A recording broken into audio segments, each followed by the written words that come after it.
All right, so today we're gonna try something a little different.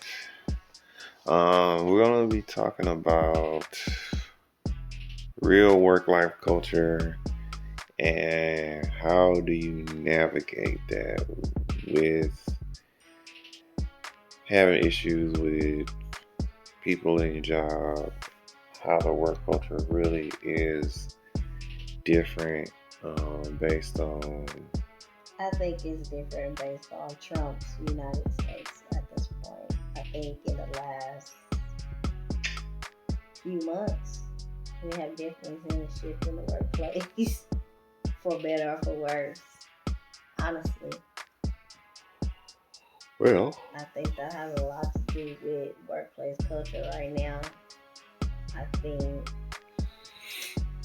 um, just overall, since Trump's been in office, I think it seems like the workplace is just running rampant with a lot of more um, prevalent in your face racism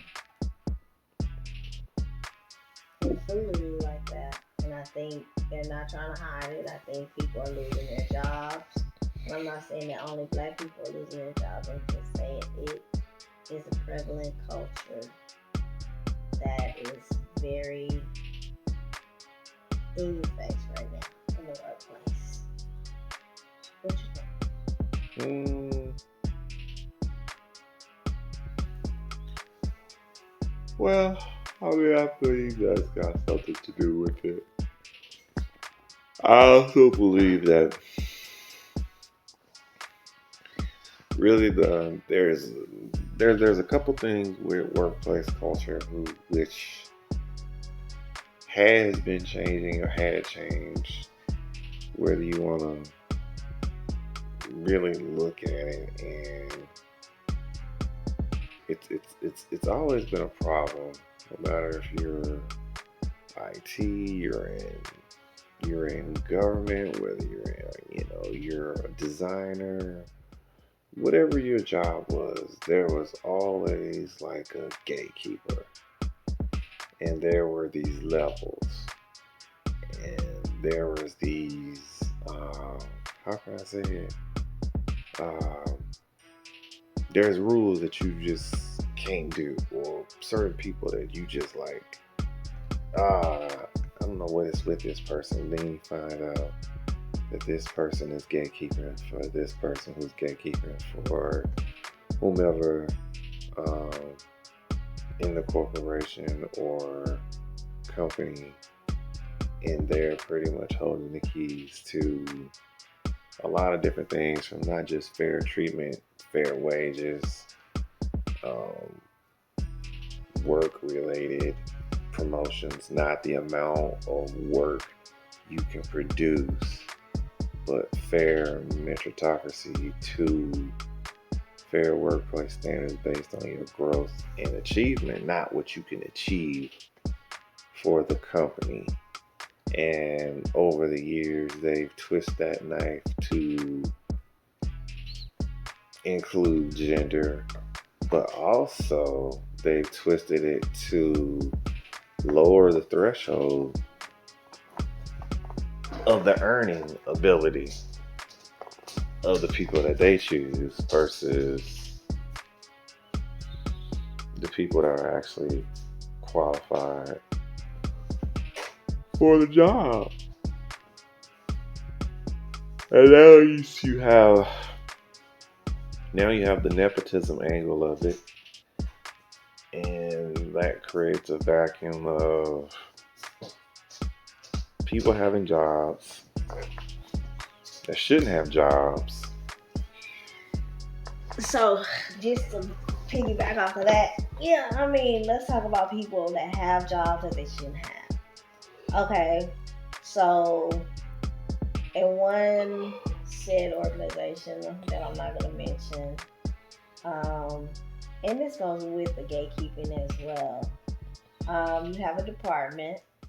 Not going to mention what department because I'm sure that this happens in several departments at several organizations.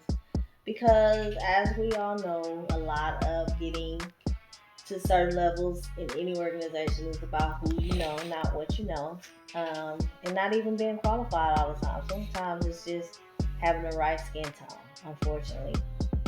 That's why I said in Trump's United States, it's almost as if anything goes because job qualifications, and I've seen this in several organizations, job qualifications.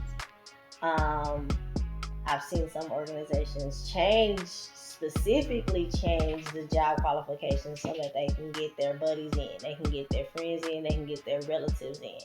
They change the policies to get their friends in. I mean, say for instance, you can have a no nepotism policy throughout an organization, no hiring of relatives, friends, associates, and whatnot. And I have literally, working in HR, I have seen the full gambit of it all. I have seen literally people go to legal, have the entire, and this is not just like at the executive level that they're able to get these policies changed. This is at the managers, like basic managers can have so much legal and get these policies changed. So I've seen the legal department change policies on nepotism. I've seen the legal department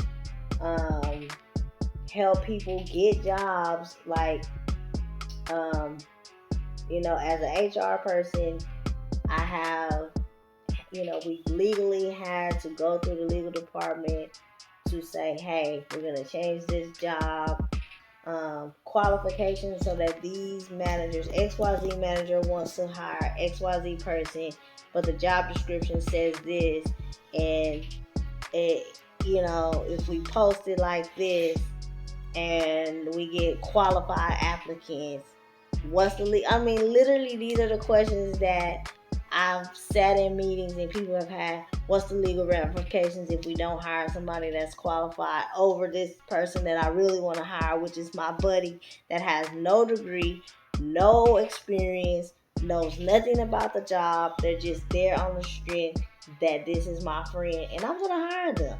And they're gonna hire them regardless. They're gonna change the policies to hire them regardless. I've seen this on several occasions at a few, more than a few organizations, and I've worked in several sectors. We're talking about education, we're talking about government, we're talking about corporate.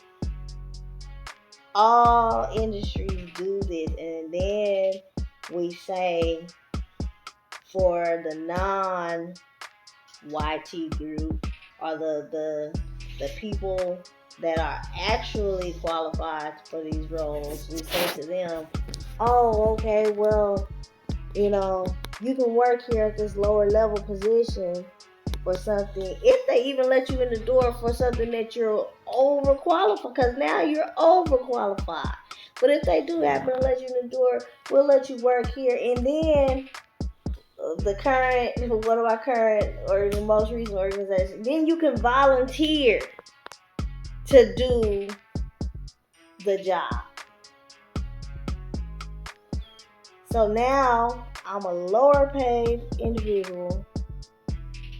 You want me to volunteer to do the job that you should have hired me to do in the first place. So that means I get no pay, no compensation, no benefit other than the fact of the glimmer of hope that after I volunteer so many of my unpaid hours, you might decide, oh, I'm finally qualified above your friend or above your associate who has no degree, no experience, no qualifications to even work in this department or even to work in this freaking organization as a whole.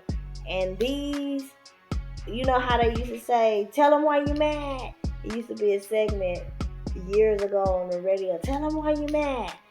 Then they wonder why black people are running around here mad, frustrated, upset. And then Trump is taking away the student loans. Student loan forgiveness is going away. So people wonder why people are upset, why they're frustrated. I'm frustrated. Frustrated in the job market, not because you're not qualified, not because you haven't worked hard, not because you don't have what it takes It's because of the way society is built out. There's so much racism, so much prejudice that, uh, man, it's a lose-lose situation, especially if you are of a certain demographic. And this is coming from an HR professional. I've seen the gambit of it all in these organizations, and it's sad. But yet, if we had an all-black organization or an all-Hispanic organization or an all-Asian organization where everybody on the board of trustees, every executive was whatever race, except for they have that one token white person, then that would be a problem. But they want us to go into these organizations where everyone's white and you are the one. You are literally the one. I've sat in rooms where I'm literally the one. I've worked in organizations where I am sometimes the only, or even the number is so small of other than white. And then they'll tell you, you're the DEI. You're the DEI hire. You're the diversity hire. And it's amazing, but yet you could be the diversity hire, but yet the only one in the room that actually has the credential, has the qualification, has the knowledge base and skill set to do the job. And that's why we're mad.